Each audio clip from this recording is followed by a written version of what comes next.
새로운 도약을 꿈꿉니다. 기사회생TV 김민수 변호사입니다. 가족들한테 피해 안 주려고 이혼 준비하거나 아니면 실제로 이혼하고 나서 회생파산 상담받으러 오시는 분들이 간혹 있는데요. 배우자랑 빚 때문에 진짜로 싸우고 이혼하는 거라면은 어쩔 수 없지만 그게 아니라 혹시라도 가족들한테 피해를 줄까봐 그 가장 이혼을 고민하는 거라면 다시 한번 생각해 보시기 바랍니다. 이혼한다고 모든 문제가 다 해결되는 게 아니라 오히려 긁어부스럼이 될 수 있으니까 오늘 제가 하는 이야기 잘 들어보고 결정해도 늦지 않습니다.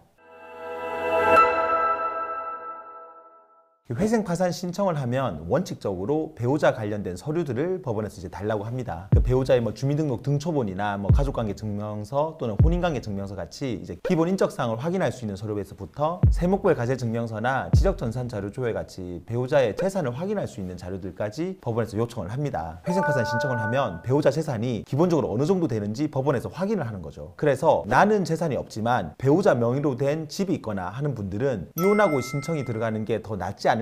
이런 생각을 하시는데요. 이런 생각들 때문에 실제로 이혼하시고 상담받으러 오는 분들도 있고 아니면 회생하려면 이혼을 해야 되는 건지 물어보시는 분들도 계세요. 근데 결론부터 말씀을 드리면 이혼한다고 법원에서 전 배우자 재산을 전혀 확인 안 하고 그러는 게 아닙니다. 이혼한 지 한 5년 이상 지났다 그런 경우에는 배우자 재산이 얼마인지를 잘 안 물어보지만 그게 아니라 신청 시점으로부터 2년 이내에 이혼한 거라면 그 이혼을 하지 않은 거랑 거의 동일한 수준으로 배우자 자료를 요청을 합니다. 이게 왜 그러냐면 보통 이혼을 하면 재산 분할이라는 걸 하는데요. 빚 때문에 근데 이혼하시는 분들은 대부분 이 재산 분할을 안 하고 이혼을 합니다. 그런데 이혼 후 2년간은 상대방에게 재산분할 청구라는 것을 별도로 할 수가 있습니다. 그렇다 보니까 재산분할도 안 하고 이혼만 한 경우에는 여전히 배우자 재산에 대해서는 채무자한테 어느 정도의 지분이 있다라고 법원에서 봐서 전 배우자에 대한 재산 조사를 철저히 하는 겁니다. 예전에는 채무자가 이혼을 하면서 재산분할을 만약에 안 했으면 파산관제인이 대신 재산분할 소송을 해서라도 배우자 재산을 가지고 왔어요. 실제로 저도 파산관제인 하면서 재산분할 안 한 채무자 대신 전 배우자 상대로 소송을 해서 실제 재산을 가져온 적도 있습니다. 그런데 이 부분 관련해서는 2022년 7월경에 새로 대법원 판결이 나왔습니다. 어떻게 됐냐면 이제 더 이상은 파산관제인 같이 이제 제3자는 재산분할 소송을 대신할 수는 없다 이렇게 이제 되었거든요. 그러니까 이제는 회생파산한다고 해서 법원에서 배우자 재산에 대해서 강제로 손을 대지는 못합니다. 하지만 법원이 직접적으로 전 배우자 재산에 손을 못 댄다고 해서 배우자 관련 자료를 제대로 안 내거나 그리고 또 특별한 사정 없이 이혼하면서 재산분할 안 한 경우는 회생이 기각되거나 면책이 불허가 될 수가 있습니다. 특히 이혼이 위장이혼으로 판단되면 법원에서 결코 그냥 넘어가질 않아요. 서류상으로만 이혼을 하면서 실제로는 같이 사는 경우는 설사 주소지를 달리했다 하더라도 법원이 쉽게 속지를 않습니다. 경험이 많은 파산관제인이나 회생위원이 세무자 면담을 하고 또 자료를 보면은 그게 위장이혼인지 아닌지를 금방 알 수가 있어요. 그분들은 사건을 워낙 많이 처리하기 때문에 사건 내용만 봐도 이게 진짜 이혼을 한 것인지 아닌지를 대충 알 수가 있다는 거예요. 실제로 저도 파산관제인 하면서 채무자 면담을 통해 위장이혼 케이스를 몇 번이나 밝혀낸 적이 있습니다. 제가 이렇게 이야기했다고 해서 이혼할 때 재산분할 안 하면 무조건 회생파산이 통과 안 된다 이렇게 오해하시면 또 안 됩니다. 실제로 나눌 재산이 없어서 재산분할 못하는 경우도 많고 그게 아니더라도 위자료 양육비도 못 주는데 배우자 보고 재산까지 나누자고 차마 할 수가 없어서 재산분할 못하는 경우도 있거든요. 그래서 이렇게 실제로 빚 때문에 이혼하면서 재산분할 못하는 경우는 왜 재산분할을 하지 못했는가를 법원에 충분히 설명을 해야 됩니다. 그러면 재산분할을 설사 하지 못했다 하더라도 이걸 가지고 무조건 법원에서 문제 삼는 게 아니라 이런 전후 사정들을 종합적으로 판단해서 최종 결정을 하십니다. 그러니까 빚 때문에 회생파산 알아보고 계신다면 덜컥 이혼부터 하지 말고 우선 재산분할 문제까지 포함해서 내가 과연 이혼을 하는 것이 더 나을지 말지를 먼저 전문가와 상의해 보실 것을 추천드립니다. 오히려 하지도 않아도 될 이혼을 했다가 괜히 위장 이혼으로 몰려서 문제가 더 커질 수도 있으니까요. 만약에 배우자 재산이 많고 그 재산에 내가 기여한 바가 너무 커서 나중에 회생파산 신청을 하면 문제가 될 것 같다 그러면 차라리 신용회복위원회 워크아웃도 알아보실 것을 추천드립니다. 워크아웃은 회생파산보다 부채 탕감은 상대적으로 더 적게 되지만 그래도 배우자 재산 관련해서는 그나마 좀 간대한 편이거든요.